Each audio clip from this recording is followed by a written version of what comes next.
Corey is not an outer space alien, even though he has green hair. He is training to be a swimming champion, which is another classroom secret, but he told me about it once.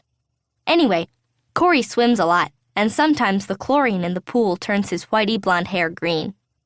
He always smells very clean, though, and I think he is going to be in the Olympics someday. You have to start early for that. During Elray's fight with Jared, Corey is standing behind Elray, and a bunch of girls stand beside Corey, including me.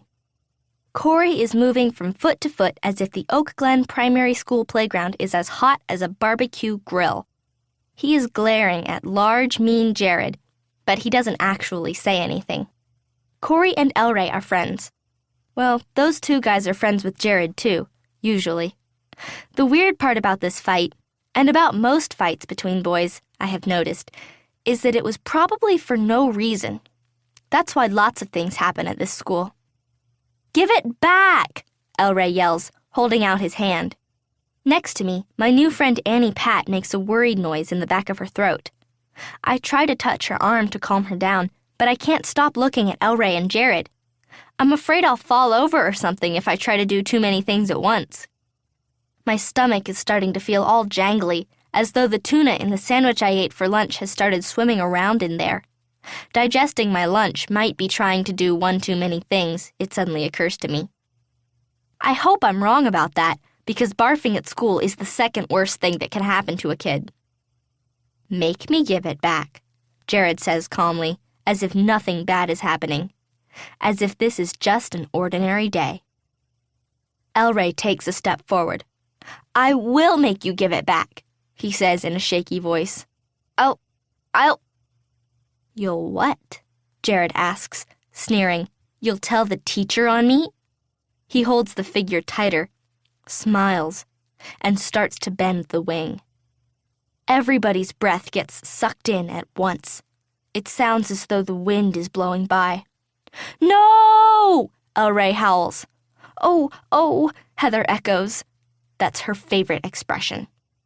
Suddenly, from out of nowhere, someone jumps out of the crowd and grabs the toy, right out of Jared Matthews' hand. "Quit it, you big bully!" that person yells. "Hey, it's me, Emma McGraw."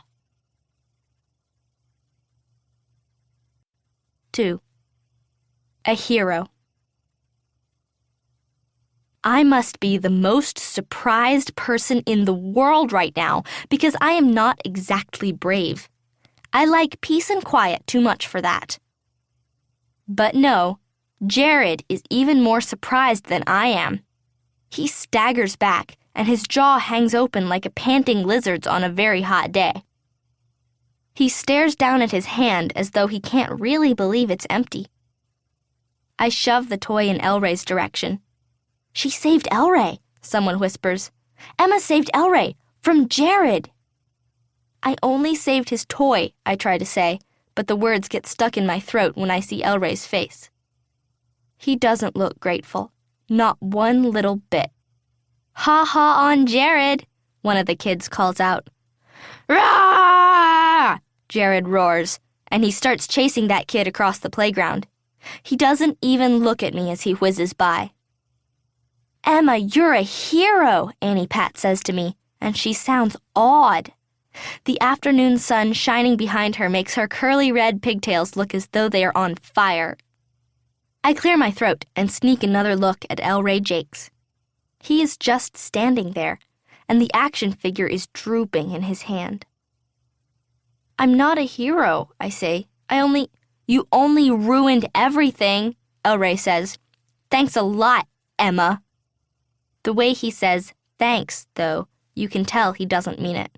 He is mad at me, all right. But why? Elray and I stand very still for a second, staring at each other. When the bell rings, it is as if it breaks a magic spell.